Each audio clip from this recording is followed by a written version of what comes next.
નમસ્કાર વિદ્યાર્થી મિત્રો, આપણે રાસાયણિક પ્રક્રિયા અને સમીકરણના પાઠની અંદર પ્રશ્નોના જવાબ ચાલતા હતા. છેલ્લે તેમાં આપણે પેજ નંબર ટેક્સ્ટ બુકની અંદર 6 છે એની અંદર પ્રશ્નો જે આપેલા છે એની આપણે વાત કરતા હતા. તો દરેક વિદ્યાર્થી ટેક્સ્ટ બુક કાઢો, પેજ નંબર 6 એની અંદર જુઓ અને પ્રશ્ન નંબર 3 આપણે એની અંદર આવ્યા કે નીચે દર્શાવેલ પ્રક્રિયાઓ માટેની ભૌતિક અવસ્થાઓની સંજ્ઞા સહિત સમતોલિત સમીકરણ લખો. સમતોલિત સમીકરણ છે એ આપણે લખવાનું છે. અહીંયા આપણી પાસેથી બે વસ્તુ માગે છે. સમતોલિત સમીકરણ લખવા માટે આપણી પાસેથી એક વસ્તુ માગી લે છે રાસાયણિક સૂત્ર લખ્યા પછી આપણે એનું સમીકરણ આખું લખી અને પછી આપણે એને સમતોલિત કરવાનું છે. તો પહેલી રકમ એની અંદર આપણને જે આપેલી છે એ છે બેરિયમ ક્લોરાઇડ અને સોડિયમ સલ્ફેટ એના પાણીમાં બનાવેલા દ્રાવણ. એ બેરિયમ ક્લોરાઇડ અને આપણે એની હારે લેવાનું છે સોડિયમ સલ્ફેટ. અહીંયા આપણે પ્રક્રિયા કરીએ છીએ બેરિયમ ક્લોરાઇડ એટલે એને BaCl2 કહેવાય. સોડિયમ સલ્ફેટ એટલે સોડિયમ સલ્ફેટ Na2SO4 એવું બને. કેવી રીતે બને તો કે એની સંયોજકતા ઉપરથી બને. પાણીમાં બનાવેલું દ્રાવણ કીધું છે એટલે એ એક્વિયસ એવું લખવું પડે આપણે, એ આપણે શીખવાડેલું છે. સૂત્ર કેવી રીતે બન્યું તો કે સૂત્ર બેરિયમની સંયોજકતા 2 છે એટલે ક્લોરીનને બગડો લાગ્યો એટલે BaCl2. સલ્ફેટની સંયોજકતા 2 છે એટલે એનો બગડો સોડિયમને લાગ્યો Na2SO4. તો બેરિયમ ક્લોરાઇડ, સોડિયમ સલ્ફેટ, પાણીમાં દ્રાવણ બનાવ્યું એટલે એક્વિયસ. હવે આ ધન આયન છે, આ ઋણ આયન છે. પ્રક્રિયા શું થશે સમજો. Na2 ધન આયન છે, બેરિયમ ધન આયન છે. આનો ધન આયન છે એ આના ઋણ સાથે જોડાઈ જાય, આનો ધન આયન છે એ આના ઋણ સાથે જોડાઈ જાય. બરાબર. તો આનો સંયોજકતા બેરિયમની 2 છે, આનો ઋણ આયન સલ્ફેટ તો BaSO4 બને. બંનેની સંયોજકતા 2 છે એટલે કોઈને કોઈનું કાંઈ લાગે નહીં, સીધું BaSO4. સોડિયમની સંયોજકતા 1 છે, ક્લોરીનની 1 છે, કોઈને કોઈનું કાંઈ લાગે નહીં અને બની જાય NaCl. મીઠું કહીએ છીએ જેને આપણે. એક્વિયસમાંથી એક્વિયસ જ બને છે. Barium sulphate, sodium chloride. હવે મેઇન વસ્તુ આવી, સંતુલિત કરવાની વસ્તુ આવી. તો સંતુલિત કેવી રીતે કરશો આપણે? અહીંયા જોવાનું આપણે સંતુલિત કરવા માટે કે અહીંયા આગળ સોડિયમની વાત કરીએ. આપણા નિયમ પ્રમાણે જોઈએ તો સૌથી વધુ પરમાણુ હોય એને પહેલાં સંતુલિત કરવું એવું આપણે આવતું હતું. બરાબર. તો આપણે અહીં જોવાનું કે સૌથી વધુ પરમાણુ કોના છે. તો સૌથી વધુ પરમાણુ છે એ મને અહીંયા ઓક્સિજનના દેખાય છે.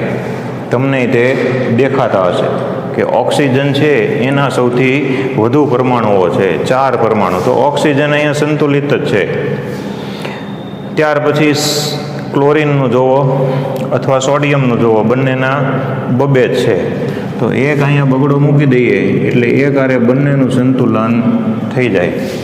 BaSO4 + 2 NaCl.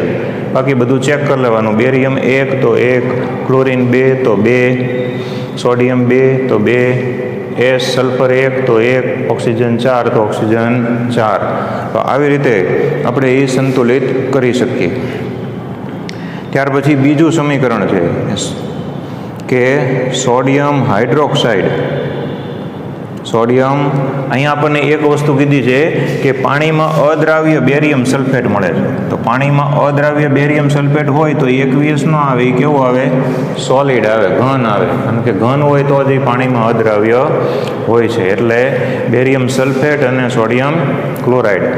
ઓકે. હવે બીજું સમીકરણ લઈએ આપણે બહુ ધ્યાન રાખવાનું, નાની નાની ભૂલ અડધો માર્ક છે એ ખેંચી જાય છે.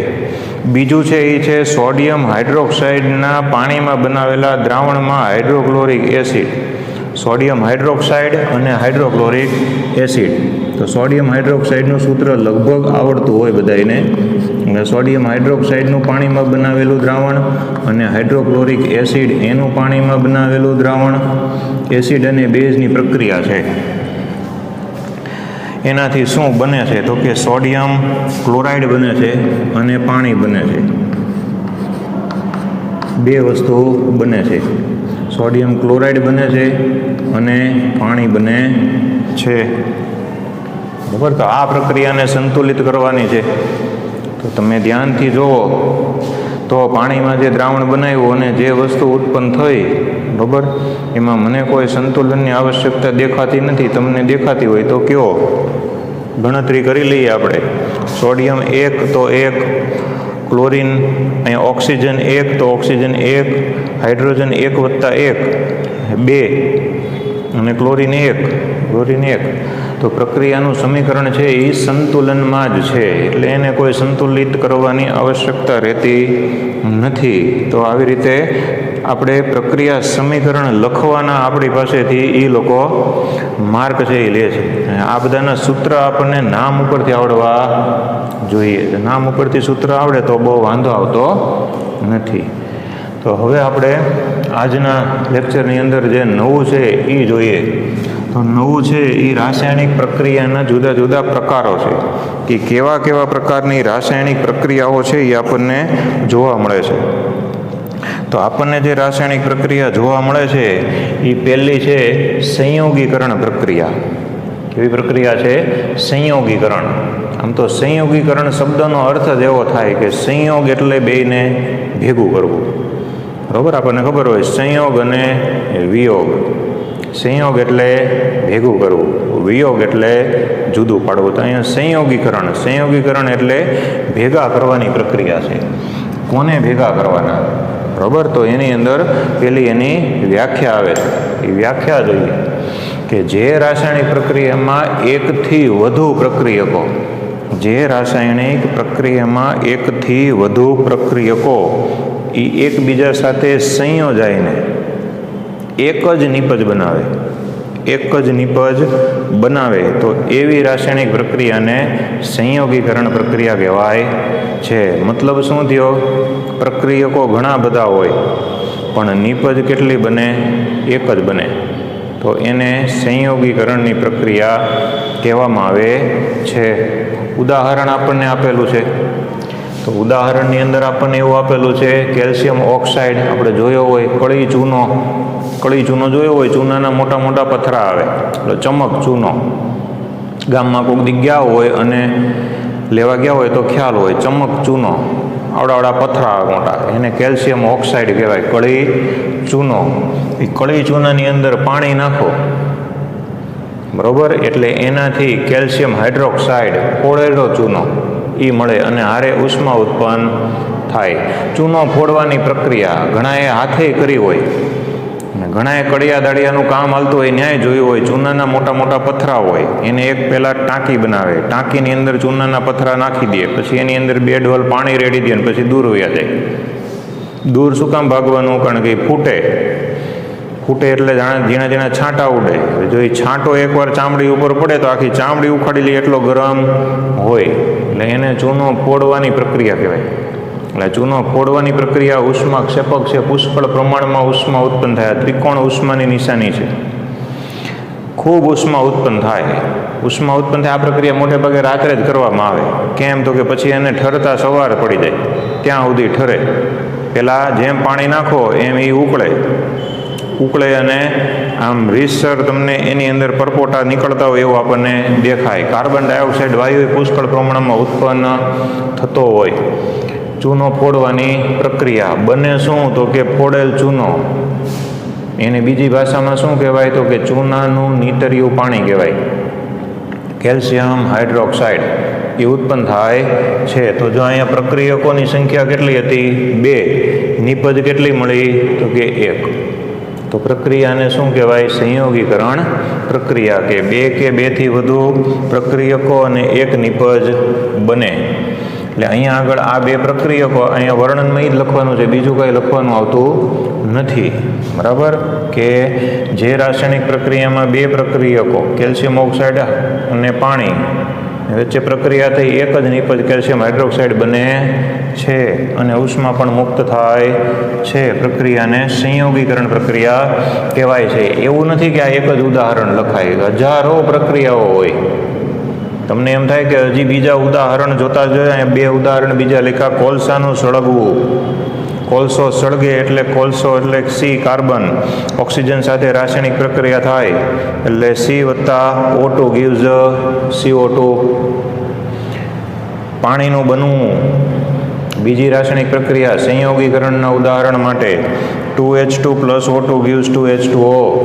હાઇડ્રોજન અને ઓક્સિજન ભેગા થઈને એક નિપજ બનાવે છે જેને આપણે પાણી તરીકે ઓળખીએ છીએ. એટલે નિપજ બને છે. હાઇડ્રોજન અને ઓક્સિજન બે પ્રક્રિયકો અને નિપજ એની અંદરથી એક જ બની પાણી.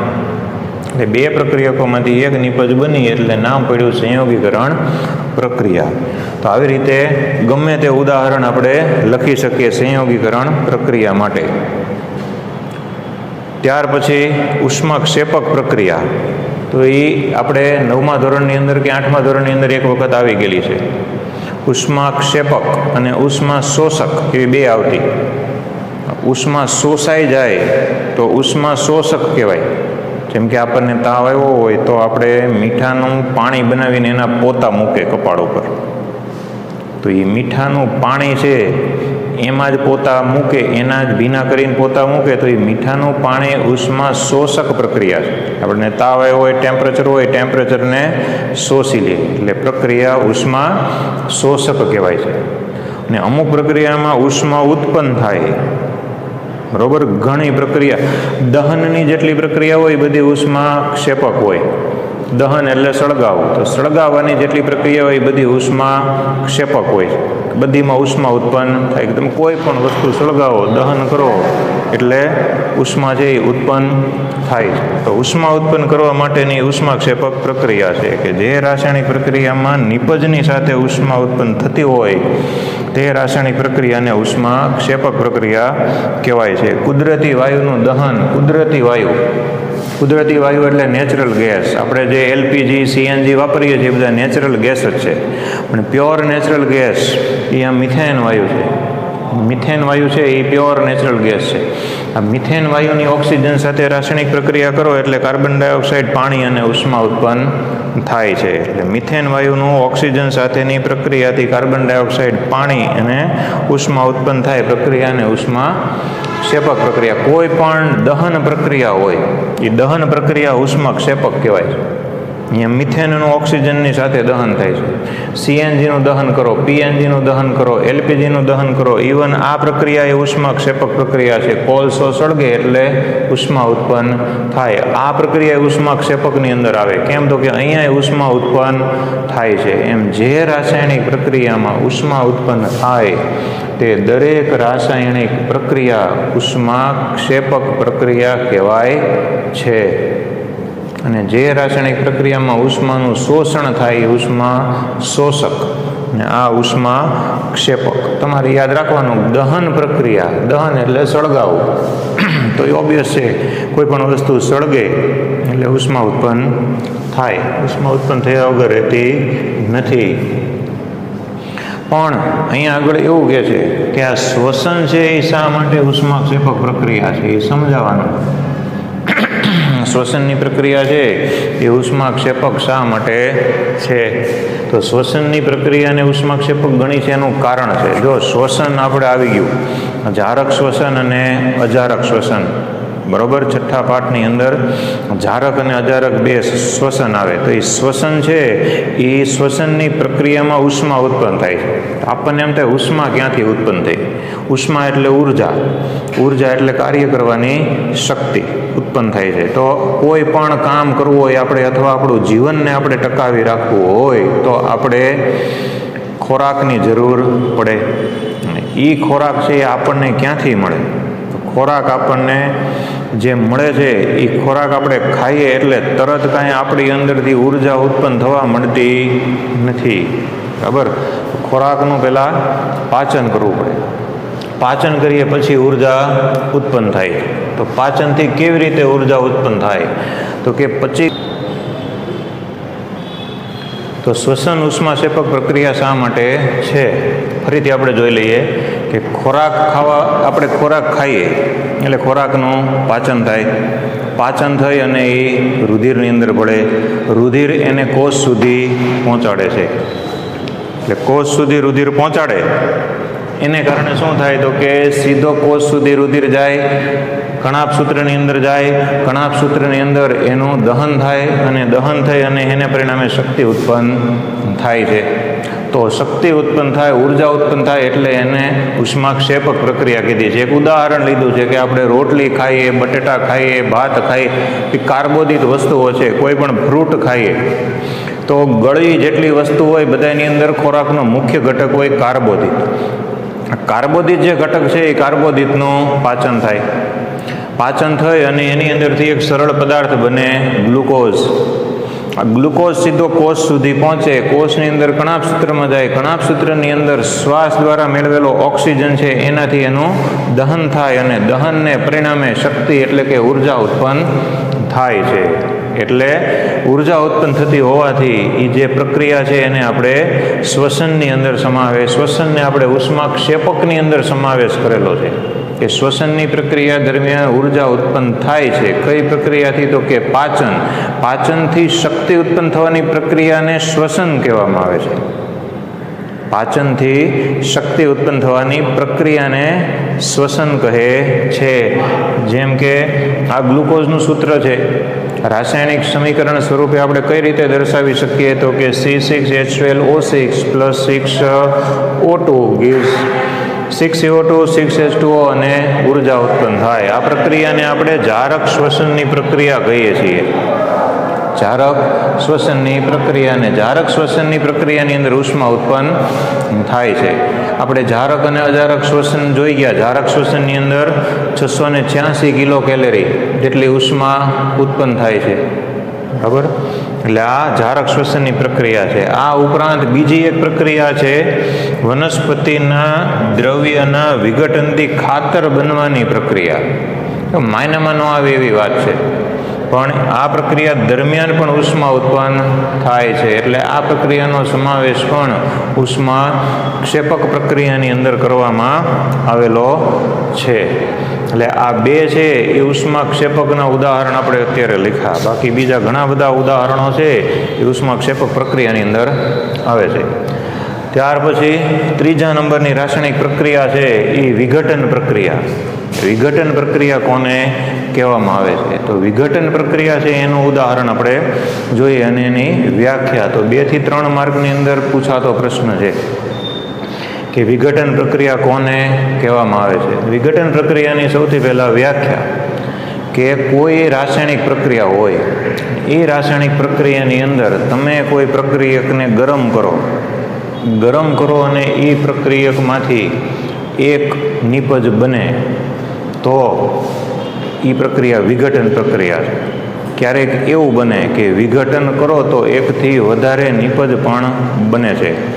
તો 1 અથવા 1 થી વધારે નિપજ બને તો એવી રાસાયણિક પ્રક્રિયા છે એને આપણે વિઘટન પ્રક્રિયા તરીકે ઓળખીએ છીએ. ને ઉષ્માની મદદથી જો આ પ્રકારનું વિઘટન થાય તો એને ઉષ્મીય વિઘટન કહેવામાં આવે છે.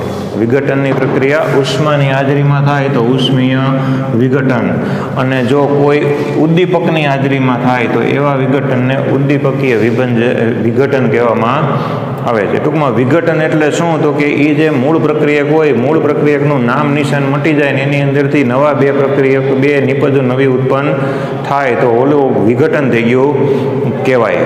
એટલે હાવ એનું નામ નિશાન રહ્યું જાય ને એની બદલે નવી જ વસ્તુ ઉત્પન્ન થઈ જાય છે તો વિઘટન પ્રક્રિયા કહેવામાં આવે છે. જેમ કે આ કેલ્શિયમ કાર્બોનેટ છે, કેલ્શિયમ કાર્બોનેટ, ચૂનો, બરાબર. આ આરસનું સૂત્ર યાદ છે, કેલ્શિયમ કાર્બોનેટ, ચૂનો. આરસ હોય ને આપણે જે મંદિરની અંદર આરસ બને, આરસ પહાણ કહેવાય, વિજ્ઞાનની ભાષામાં, એનું સૂત્ર એ CaCO3. એની અંદરથી CaO અને CO2 એટલે કેલ્શિયમ ઓક્સાઇડ અને કાર્બન ડાયોક્સાઇડ બે વસ્તુ ઉત્પન્ન થાય છે. એટલે આરસનું સૂત્ર એ આ છે, કેલ્શિયમ કાર્બોનેટ. તો જો એને ગરમ કરવામાં આવે, એનું વિઘટન થાય અને ગરમીને કારણે એની અંદરથી કાર્બન ડાયોક્સાઇડ વાયુ મુક્ત થઈ જાય છે. કાર્બન ડાયોક્સાઇડ વાયુ મુક્ત થાય અને પછી કાર્બન ડાયોક્સાઇડ નીકળી ગયેલો જે કેલ્શિયમ કાર્બોનેટ વધે એને પછી કાર્બોનેટ કહેવાતો નથી, એને કેલ્શિયમ ઓક્સાઇડ તરીકે ઓળખવામાં આવે છે. એટલે કેલ્શિયમ કાર્બોનેટ એનું ઉષ્માની હાજરીમાં વિઘટન થાય, વિઘટનથી કેલ્શિયમ ઓક્સાઇડ અને કાર્બન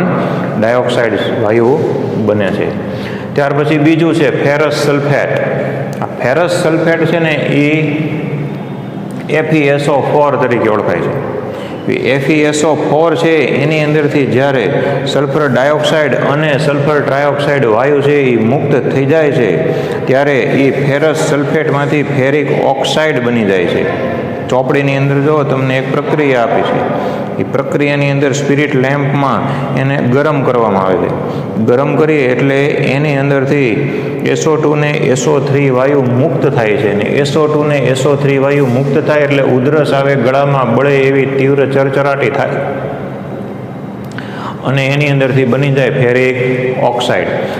અહીંયા FeSO4, અહીંયા Fe2O3, અહીંયા ફેરસ આવે છે અને અહીંયા ફેરિક આવે છે. એ રસ અને રીકનો તફાવત તમને 9મા ધોરણની અંદર આવે છે કે ફેરસ શા માટે કહેવાય અને એને ફેરિક શા માટે કહેવામાં આવે છે. તો ઉષ્માની હાજરીમાં ફેરસમાંથી ફેરિક ઓક્સાઇડ ઉત્પન્ન થાય છે. એટલે અહીંયા આગળ એ પ્રક્રિયા પણ વિઘટન પ્રક્રિયાની અંદર એનો સમાવેશ કરવામાં આવે છે. અને એક આની અંદર શું થાય છે તો કે એનો રંગ છે એ બદલાઈ જાય છે. વિઘટન પ્રક્રિયા થાય એટલે જે ફેરિક ઓક્સાઇડ છે એ બને છે એ ફેરસ સલ્ફેટ કરતાં જુદા રંગનો હોય છે, એટલે રંગ બદલાય છે. તો આ પ્રક્રિયાને તે આપણે વિઘટન પ્રક્રિયાની અંદર સમાવેશ કરી શકીએ છીએ. આ જે કળી ચૂનો જે અહીંયા બન્યો છે, બરોબર છે, જે અહીંયા હતો કળી ચૂનો, એ કળી ચૂનો છે એ અહીંયા આગળ ઉત્પન્ન થાય છે. CaO જે અહીંયા આગળ હતો. આ કળી ચૂનાની એક વિશેષતા શું, આ જે ફોડેલ ચૂનો છે એ ફોડેલ ચૂનો એ પોતે દિવાલ ધોળવામાં, દિવાળી ઉપર દિવાલ રંગે, વ્હાઇટ વોશ, એ વ્હાઇટ વોશ જે કરે છે એમાં આ વપરાય છે ચૂનાનું નીતર્યું પાણી, એટલે કે ફોડેલ ચૂનો. હવે તમે ચૂનો જ્યારે કરતા હોય ત્યારે એક વસ્તુ તમે નોંધી હશે કે દિવાલ ઉપર જ્યારે આમ લગાવે ભેગી વ્હાઇટનેસ આવી જતી નથી. જોજો તમે ક્યાંક ચૂનો કરતા હોય, ચૂનો લગાડીને પછી વયા જાય એટલે તમારે જોવાનું તો વ્હાઇટનેસ એમાં તરત ને તરત આવી જતી નથી. વ્હાઇટનેસ બીજા દિવસે આવશે, બીજા દિવસે હોય એના કરતાં ત્રીજા દિવસે વધારે આવશે. આપણને એમ થાય યાર આમ કેમ થયું, નકર કલરમાં તો એવું હોય લગાડી દઈએ એટલે તરત સુકાઈ જાય એટલે તાત્કાલિક આવી જાય. આમાં તરત વ્હાઇટનેસ આવતી નથી. શા માટે નથી આવતી? તો આવો પ્રશ્ન પરીક્ષાની અંદર આવે કે કેમ નથી આવતી? તો કે જ્યારે કેલ્શિયમ હાઇડ્રોક્સાઇડ એટલે કે આ ફોડેલો ચૂનો દિવાલ ઉપર લગાડવામાં આવે, પછી દિવાલ ઉપર એ લગાડેલો હોય ત્યારે હવાના કાર્બન ડાયોક્સાઇડની સાથે એની રાસાયણિક પ્રક્રિયા થાય. કોની?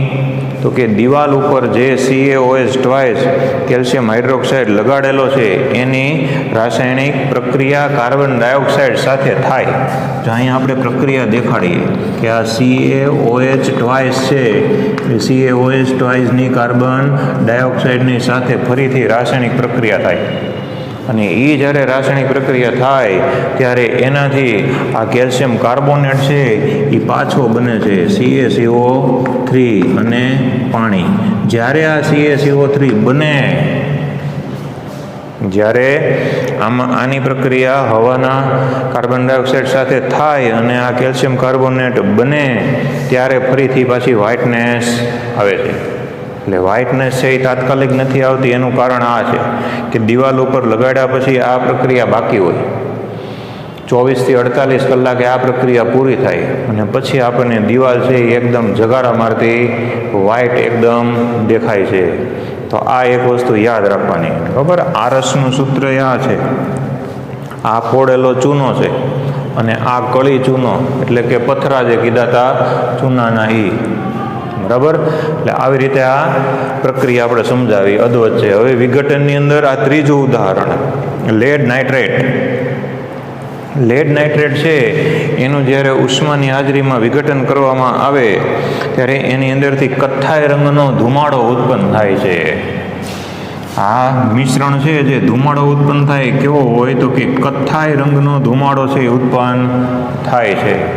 આ પરીક્ષાની અંદર MCQમાં કે ખાલી જગ્યામાં પૂછે કે લેડ નાઇટ્રેટની વિઘટનની પ્રક્રિયામાં કેવા રંગનો ધુમાડો ઉત્પન્ન થાય છે. તો કથ્થાઈ રંગ હોય એનો ધુમાડો ઉત્પન્ન થાય છે. અને કથ્થાઈ રંગનો ધુમાડો ઉત્પન્ન થાય અને એની અંદરથી ત્રણ વસ્તુ છે એ બને છે. પહેલો PbO એટલે લેડ ઓક્સાઇડ, બીજો NO2 નાઇટ્રોજન ડાયોક્સાઇડ અને ઓક્સિજન.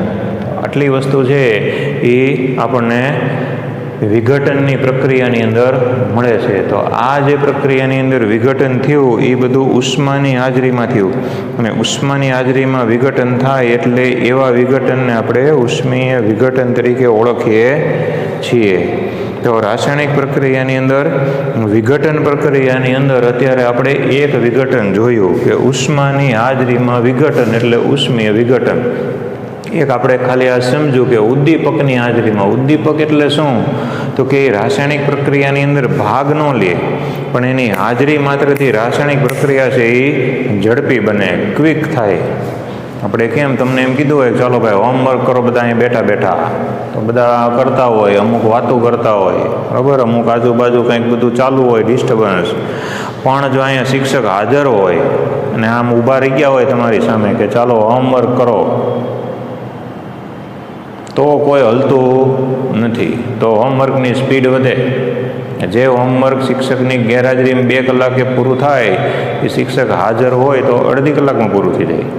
તો કેમ એમ તો કે શિક્ષક ઉદ્દીપકની જગ્યાએ છે કે એ તમારી પ્રક્રિયાની અંદર ભાગ લેતો નથી, તમને હોમવર્ક કરી દેતો નથી, પણ એની હાજરી માત્રથી તમારી પ્રક્રિયા ઝડપી બને છે, તરત પૂરી થાય છે.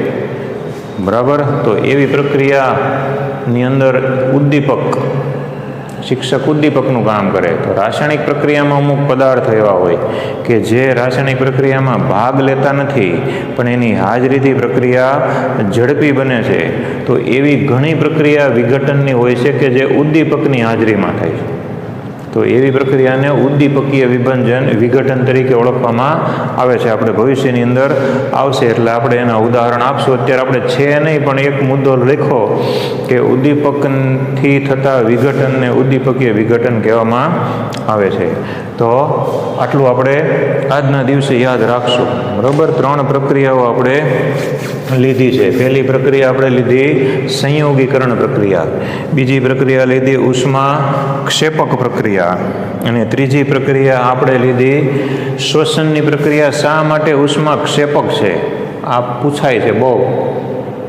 છઠ્ઠા પાઠ હારે આને સીધો સંબંધ છે, પાચનની સાથે સંબંધ છે, શ્વસનની સાથે સંબંધ છે.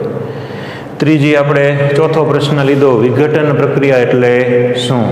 એક વસ્તુ આપણે સમજાવી દિવાલ ધોળવાવાળો, એ ખાસ યાદ રાખવાનું કારણ કે હવે પેપર જ એવા નીકળે છે કે જેની અંદર આપણને ટ્વિસ્ટ કરીને પ્રશ્ન પૂછે. એટલે દિવાલ ધોળવાથી સફેદ શા માટે તરત દેખાતી નથી, પછી કેમ સફેદ દેખાય?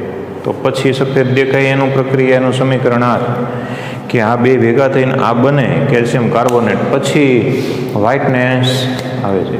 બરાબર, તો આજના લેક્ચરમાં આપણે આટલે સુધી રાખીએ. હવે પછીની વસ્તુ આપણે નેક્સ્ટ લેક્ચરની અંદર જોઈ લઈશું.